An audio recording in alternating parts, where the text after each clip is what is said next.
Hello बच्चों, welcome to our channel concept and solution.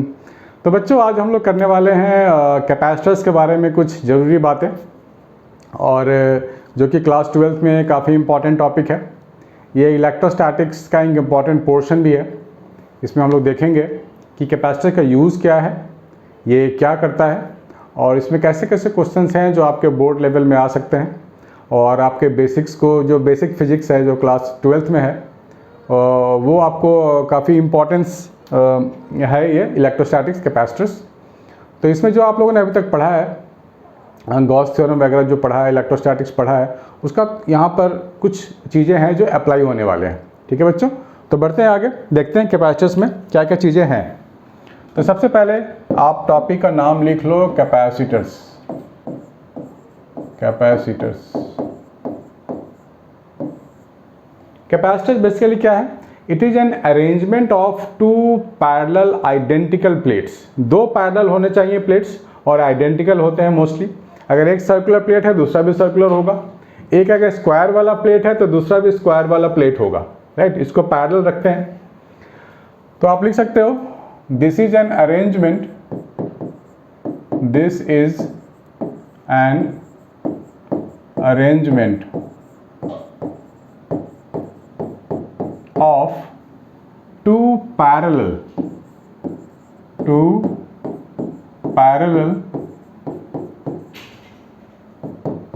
identical plates, and there is a device called battery connected with a battery, और लिख सकते हैं source of energy, connected with a source of energy, connected with a source of energy। ठीक है, बढ़िया।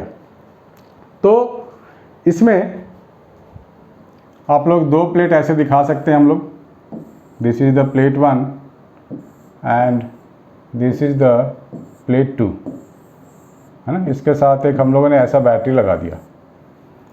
तो आपको देखने को मिल रहा होगा, this is big side, this is positive side, this is negative side. Positive side is connected with this positive plate and negative side is connected with this negative plate. तो यहाँ पे क्या होगा, there will be electric field between the two. ऐसे from positive to negative आपको electric field मिलेगा। Obvious सी बात है, पॉजिटिव टू नेगेटिव हम लोगों ने इलेक्ट्रोस्टैटिक्स में पढ़ा हुआ है, देखा हुआ है। तो इलेक्ट्रिक फील्ड आप ऐसे दिखा दो,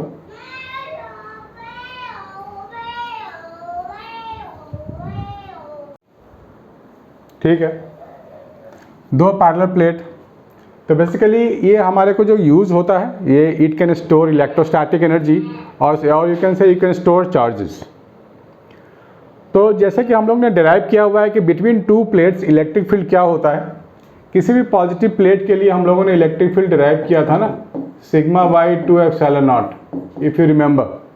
यहाँ दो प्लेट है, तो पॉजिटिव का इलेक्ट्रिक फील्ड राइट की तरफ जाएगा, नेगेटिव के कारण भी राइट की तरफ जाएगा, और दोनों आइडेंटिकल हैं, तो electric field can be added. आपको मिल जाएगा सिग्मा बाई 2 एप्सिलॉन नॉट। ठीक है, टोटल इलेक्ट्रिक फील्ड आ चुका है बिटवीन द प्लेट्स। ठीक है, तो ये बार बार हम लोग ना कैपेसिटर्स को बार बार ऐसे दो प्लेट में नहीं दिखाएंगे, हम लोग ऐसे पैरेलल लाइन दिखा सकते हैं। और बैटरी हुआ तो बैटरी ऐसे दिखाएंगे। तो इतना सिंबल काफ़ी है कि ये कैपेसिटर है, समझ में आ जाएगा हमें कि ये कैपेसिटर है। चलो, अच्छी बात है। तो बार बार ऐसे ही दिखाना पड़ेगा हमें। सो ये सिंबॉलिक है। तो यहाँ पे अब क्या हम लोग लिख सकते हैं कि ये बैटरी है, इसकी वोल्टेज है कुछ, ये चार्ज सप्लाई करता है। ठीक है, बैटरी है तो obviously charge will supply from battery to this capacitance. ये जो चार्ज होगा वो directly proportional to this battery होगा। ऑब्वियस सी बात है, बड़ा बैटरी होगा तो चार्ज सप्लाई भी बड़ा होगा, छोटी बैटरी होगी तो चार्ज सप्लाई भी छोटी होगी। So we can write Q is equal to C V, मतलब C जो एम्पियर होगा that is called capacitance of this system.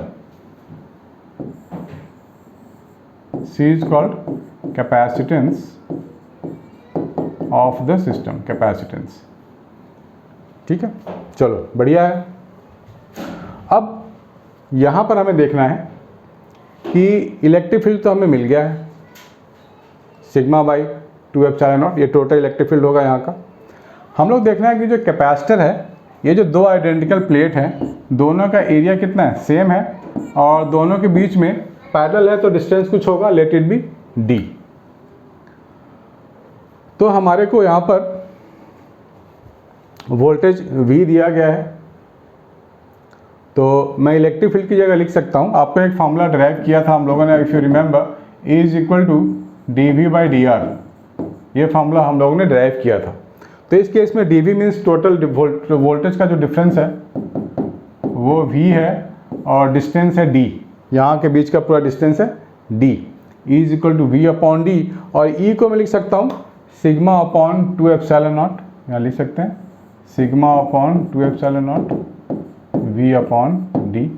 और सिग्मा आपको याद होगा हम लोगों ने डिराइव किया था, तो सिग्मा होता था surface charge density, Q by area, this is Q by area, ठीक है, ऐसे लिख सकते हैं हम लोग। तो यहाँ से मैं इस फॉर्मूले को यूज़ कर सकता हूँ, Q is equal to CV है ना, मैं Q की जगह यहाँ लिख सकता हूँ CV, बाकी सब अपनी जगह पे ही रहेगा, V भी ख़त्म हो गया। तो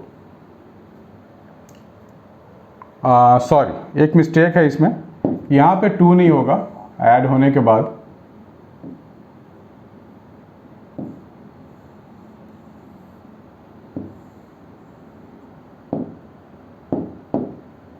तो यहाँ से C मुझे क्या मिलेगा, एप्सिलॉन नॉट A/d, ठीक है, क्योंकि दोनों ऐड हो गया ना, 2 1/2 ऐड होकर 1 आएगा, सिग्मा बाय एप्सिलॉन नॉट।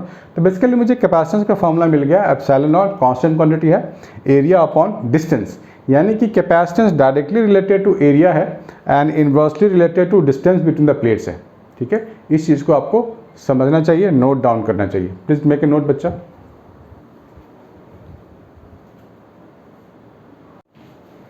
या so we have got the capacitor वाला फार्मूला, कैपेसिटर का डेरिवेशन मुझे मिल गया है एप्सिलॉन नॉट A/d, ठीक है बच्चों।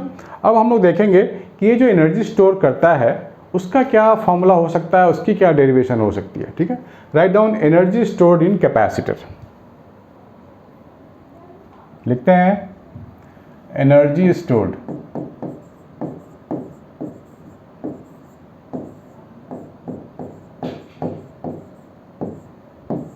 एनर्जी स्टोर करेगा तो कैसे करेगा। हमारे पास फिर से आप प्लेट वाला ड्रॉ कर लो, दिस वन,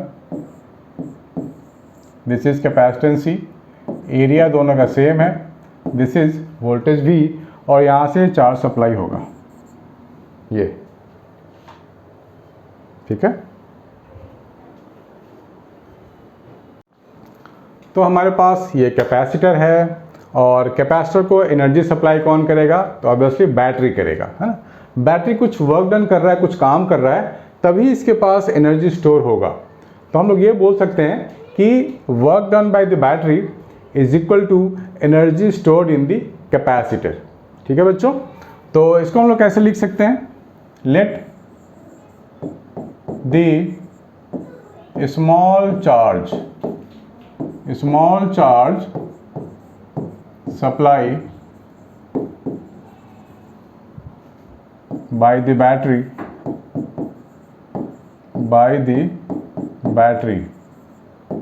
is dq, छोटा सा चार्ज सप्लाई क्या होगा, dq।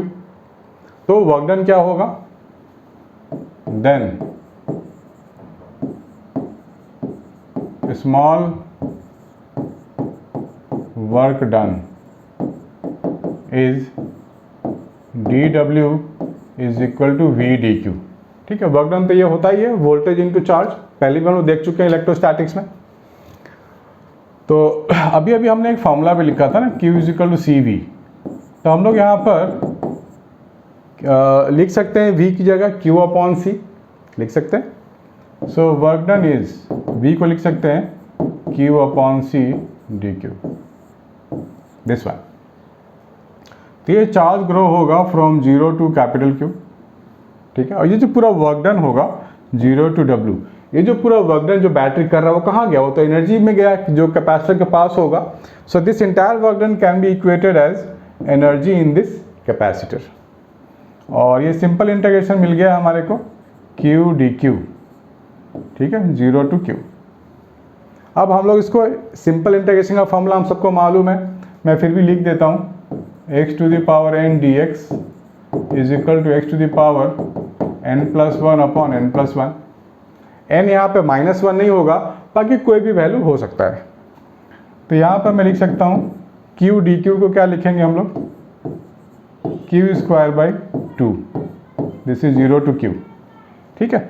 इसको मैं एग्जीक्यूट कर रहा हूँ, फाइनल आंसर जो हमारा आएगा वो क्या आएगा, Q स्क्वायर बाई 2C। क्योंकि हम लोग पहले अपर लिमिट यहाँ डालते हैं तो कैपिटल Q यहाँ डालेंगे, तो कैपिटल Q का स्क्वायर हो जाएगा अपॉन 2C।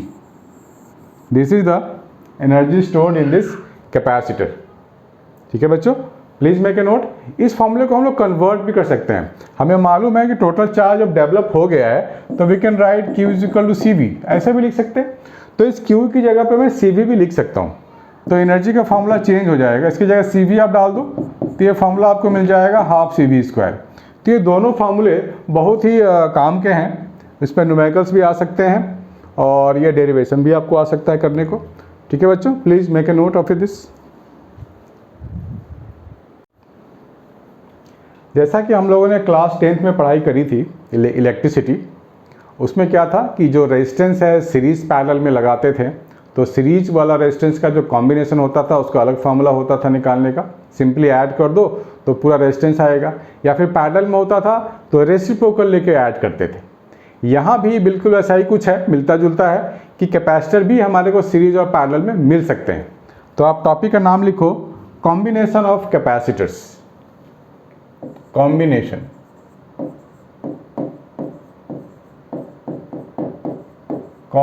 Of capacitors. मतलब पहले मैं सीरीज में लेके करता हूं, पहला ले लेते हैं सीरीज कॉम्बिनेशन। उसमें कैसे कैसे दिखाएंगे हम लोग, ऐसे दिखाएंगे। मान लिया पहले 3 कैपेसिटर ही ले लेते हैं, C1 C2 C3, ये बैटरी लगी है, दिस इज बैटरी, है ना, C1 C2 C3। यहाँ से निकलेगा आपका चार्ज Q, यही चार्ज सब में ऐसे ऐसे जाएगा, ठीक है, सीरीज है तो और कोई रास्ता है नहीं चार्ज को जाने के लिए, यही एक रास्ता है। तो हम ये कह सकते हैं कि सीरीज में चार्ज सबके लिए सेम होगा। आप लिख सकते हो, आप यहाँ लिख लो, in series combination, in series charge is same, charge is same for each capacitor.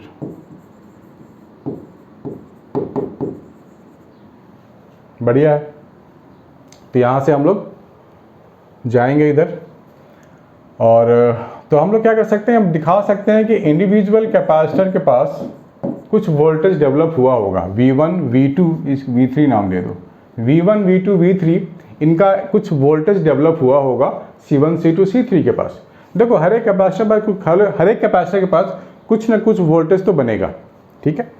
तो वो वोल्टेज हम लिख सकते हैं total V, that means V1 plus V2 plus V3, क्योंकि टोटल वोल्टेज कहाँ से आएगा, बैटरी से ही तो आएगा, और तो कोई सोर्स है नहीं।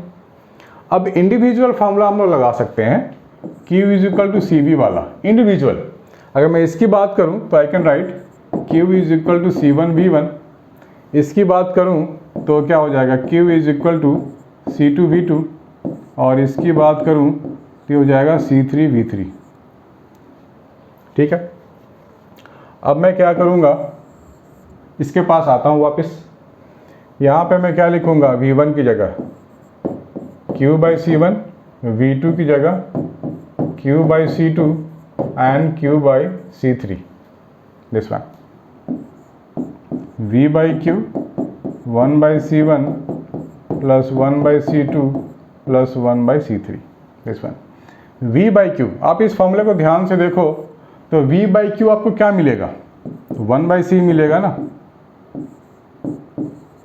ठीक है। V बाई क्यू क्या मिलेगा, 1/c मिलेगा। So we can write 1/c is equal to 1/c1 plus 1/c2 plus 1/c3, this one. तो ये आपको क्या मिला, दिस इज द इंटायर, ये जो C है ना वो टोटल इंटायर सर्किट के लिए कैपेसिटेंस दिखा रहा है, C टोटल है ये। तो जब भी सीरीज में होगा तो हमको क्या करना है, रेसिप्रोकल लेके ऐड करना है। ठीक है बच्चों। दूसरा कर लेते हैं कैपेसिटेंस इन पैरेलल, तब तक इसको अब नोट कर लो आप लोग।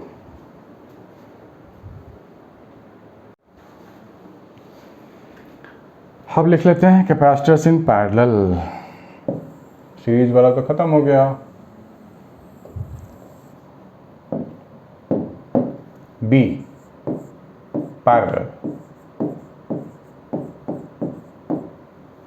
तो पैरेलल में कैसे लगाएंगे, ऐसे ऐसे लगाएंगे।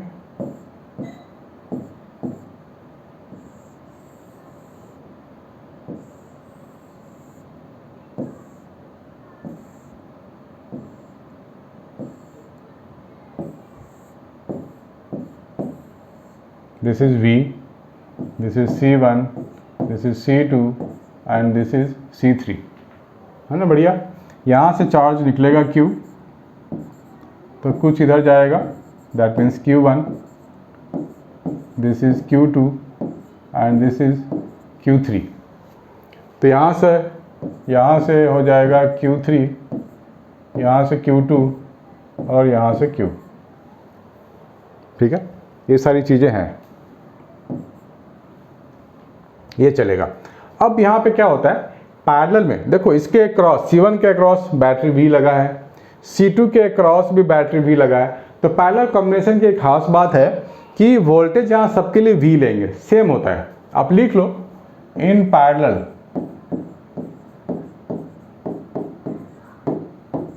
वोल्टेज रिमेन सेम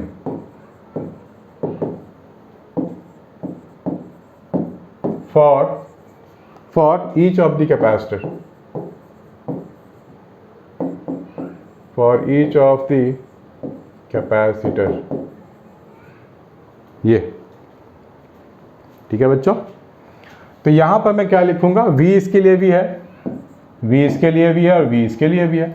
अब इंडिविजुअल कैपेसिटर के लिए मैं क्या लिखूंगा, Q1 is equal to C1V, Q2 is equal to C2V and Q3 is equal to C3V, ये मिला हुआ है। और टोटल Q जो हमारे पास है वो है Q1 plus Q2 plus Q3, ये है। अब मैं Q1 की जगह C1V डाल दूंगा, Q2 की जगह C2V डाल दूंगा, Q3 की जगह C3V डाल देंगे।